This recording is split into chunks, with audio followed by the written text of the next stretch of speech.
Triton Tailgate Show. Once again, we got a great guest for you today. Hank Ambrose is going to be sitting on the back tailgate of this really cool truck with Coach Twait, Coach Kevin Twait, Athletic Director for Iowa Central Community College.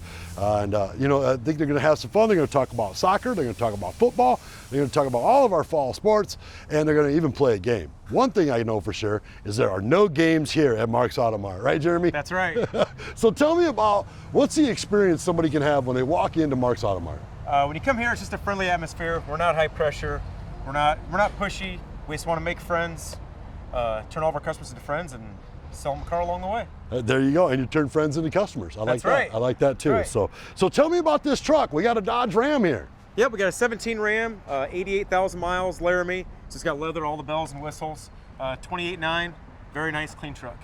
That's nice, very nice. And the tailgate's comfortable. Tailgate's comfortable. That's the important part. That's right. All right, let's send it on back to the tailgate with Hank and Coach Twait. Triton Nation, welcome back to the Mark's Auto Mart Triton Tailgate Show. I'm Hank Ambrose with you today. Special guest, the Athletic Director Coach, Kevin Twait. Coach, thanks for joining us today. Great to be here, and we really want to shout out to Mark's Auto Mart for sponsoring this thing. This is a big deal for us, so thanks to them. It is. It's another wonderful week to be in Iowa Central Triton. It's been a busy week as well. Starting off with volleyball, the Big Blue rivalry between the Iowa Central Tritons and Kirkwood Community College. Tritons, they fell in a really tough matchup. Kirkwood looks as good as they always do for volleyball. One thing that stuck out to me is that attendance in Hodges Fieldhouse is always jam-packed. It's unbelievable, the environment created by our volleyball program. They send out through social media, it's white out night or blue out night or whatever it is, and kids embrace that. They love being there. I think that was the first time we've been beat on our home floor in the volleyball match in regular conference play in 5 years. Yes. Okay. We don't generally get beat at home, and I wouldn't want to tangle with Sarah Horn and our crew in about 2 months when it comes regional tournament time. But Kirkwood's really good. I mean, they have a new coach who was the recruiting coordinator for volleyball at the University of Iowa, and have some great recruits come in. But we have some young kids that can get better and better and better, and the system that Sarah and Gabby run, they'll just get more reps at it, and I wouldn't want to tangle with us come late October, early November. I agree with you, and that was a big matchup. Iowa Central in that matchup ranked at number 9 in the nation. Kirkwood was ranked at number 6. It was a huge matchup, and it was the first time they saw each other on the season. And I'd rather, fall short at the beginning of the year than at the end of the year. And the other thing is, when you have a good team like we have, we're ranked number 9, we won a ton of matches. That sometimes refocuses. I think that sometimes you, in practice, when you're a player, you kind of tune in just a little bit more. You maybe scratch and claw a little bit harder in practice, and then maybe go to bed a little bit earlier, and just do a few things maybe a bit differently to sharpen the saw.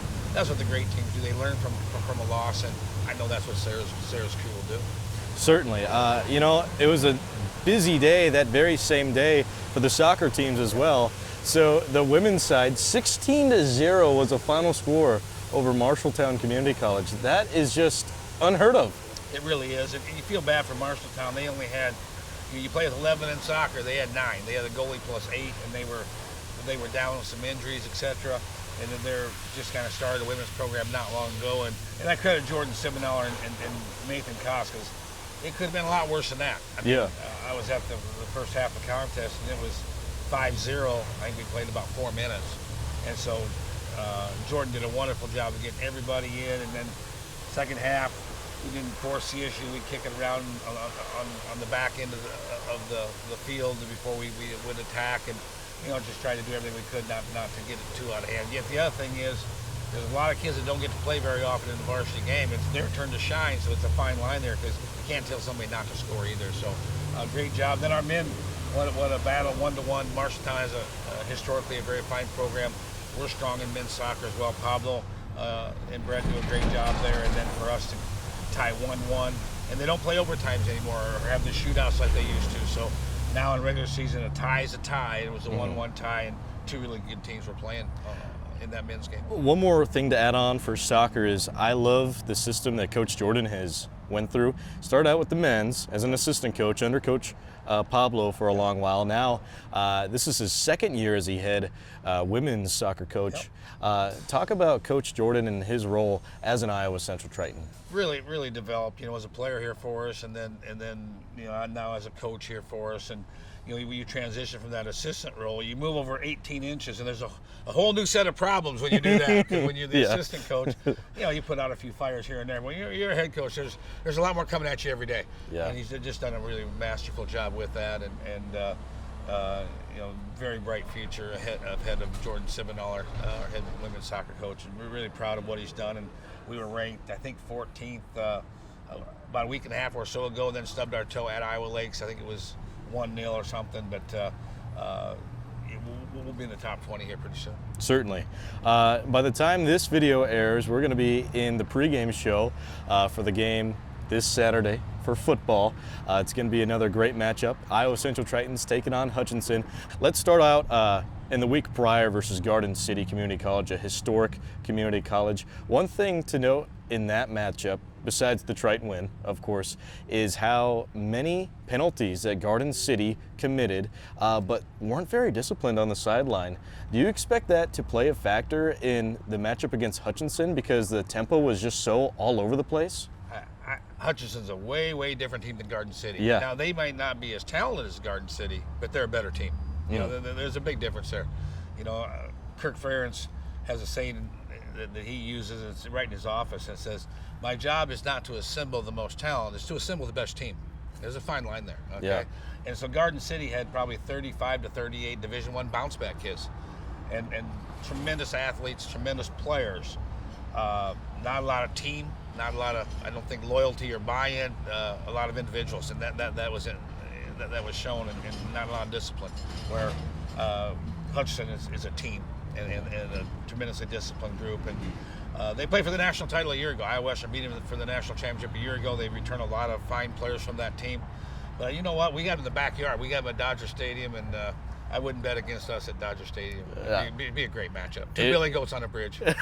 I love that expression. I remember the first time you shared that with me. Hutchinson last year got the best of the Tritons, 31-28 in a double overtime classic. Yep. It was just the second game that starting quarterback this year, Justin Silverstein, got a start for the Iowa Central Tritons. Actually, it was the very first game he got a start on the road for the Iowa Central Tritons in that double overtime thriller. He's another guy that I'd love to ask you about. Brought him in as a baseball, baseball is how he got his start for college athletics. Then he came just as a student, then walked on. I mean, he's a story that I can't say I've seen a lot of so far go through the system like that. He's a special kid, isn't he? He really is. He's a dynamic athlete. He's a really good person. He came from the University of Cincinnati. He was playing baseball there, and then something happens. He ends up at our place and walks onto the football team, and now he's lighting it up. I mean, he's a guy that you don't have to do everything just perfectly for, because he can make a play. He can make a guy miss and adjust and throw on the run and move in the pocket and scramble on 3rd and 12 and get you 13, 14 yards and make a couple guys miss. And he's a tough guy too. He's not afraid to lower his shoulder if he needs to. But and I really thought the first half he was just a little bit off. He missed a couple passes that normally I wouldn't see him missing. But boy, second half was he lights out second half. And what a testament to our team. We're down 20-7 early in the third quarter. It's a warm day, and man, things go a lot of different directions.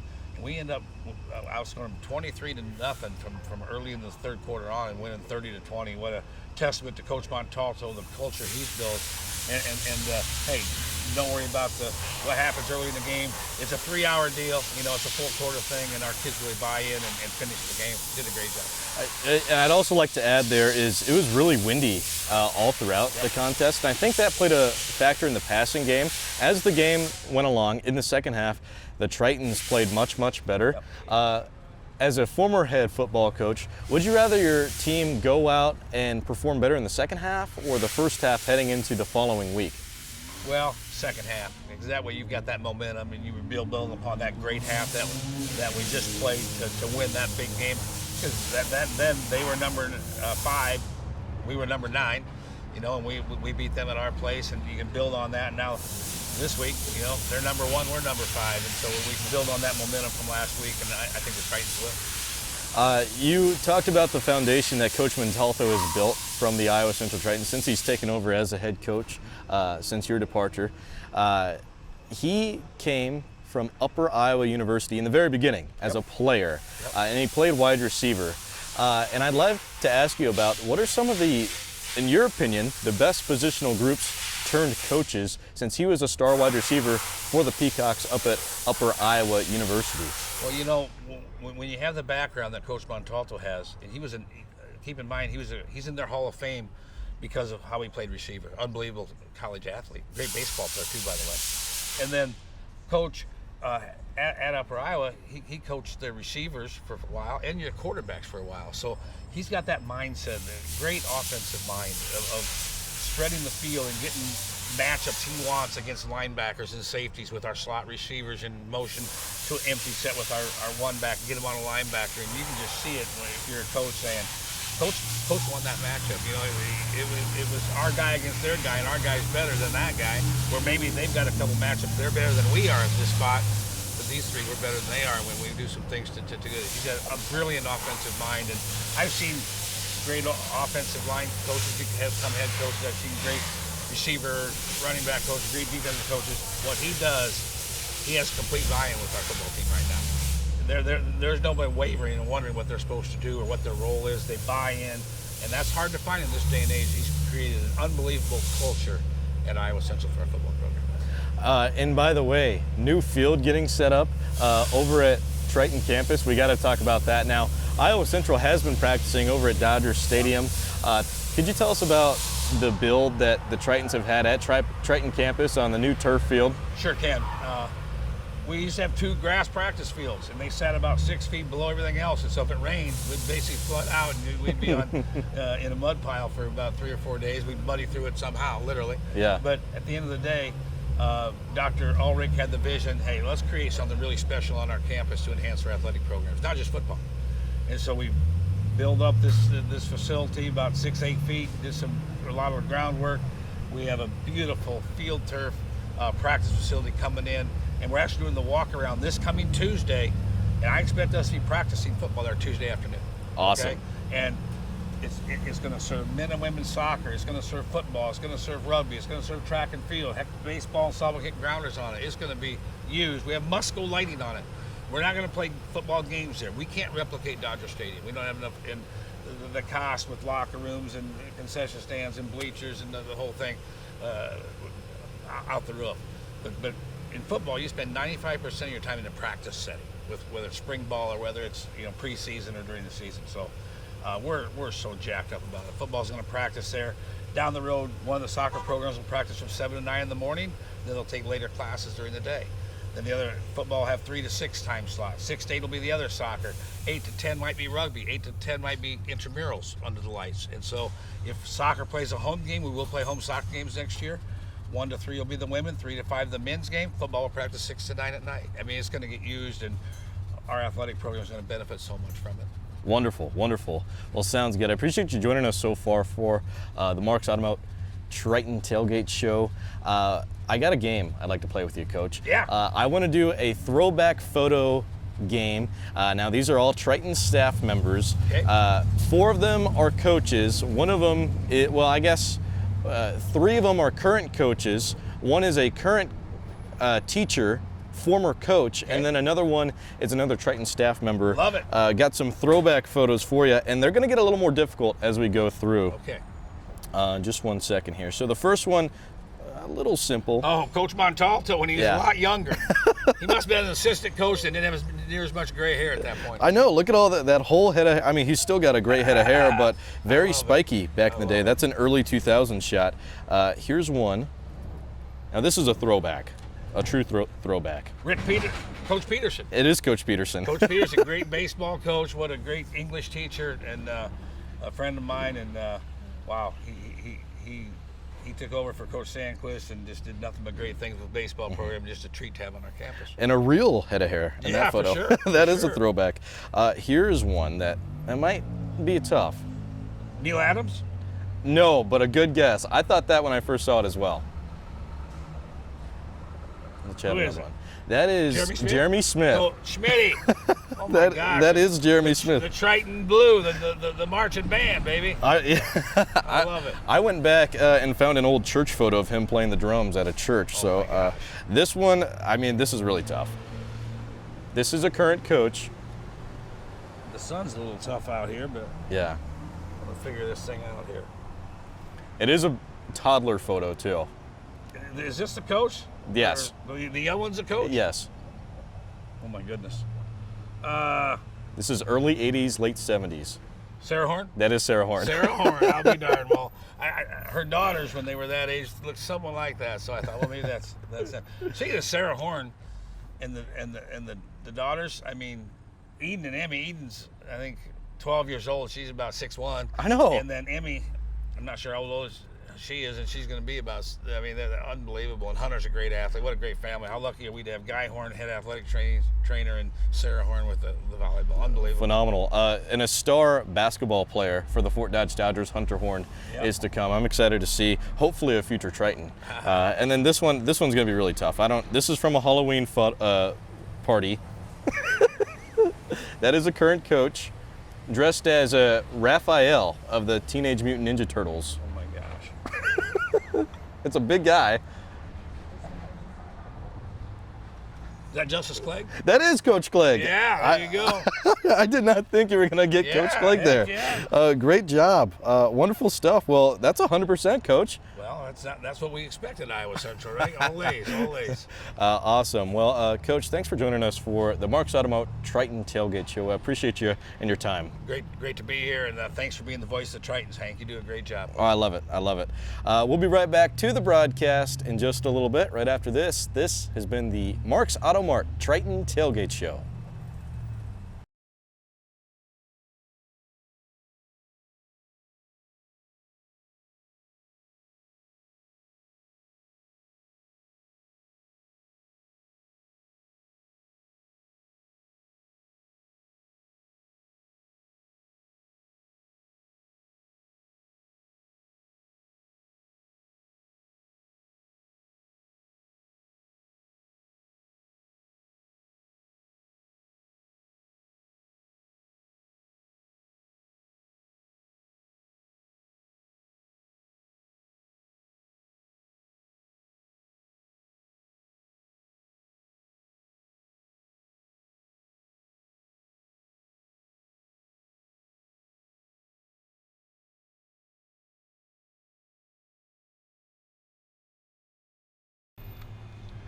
And keep myself out of the picture this time.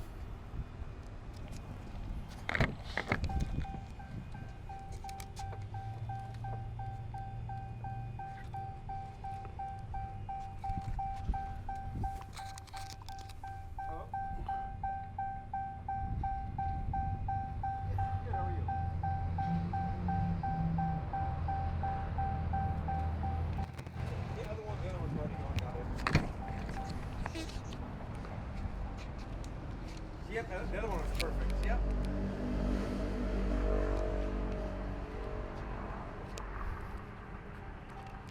18, perfect, thank you.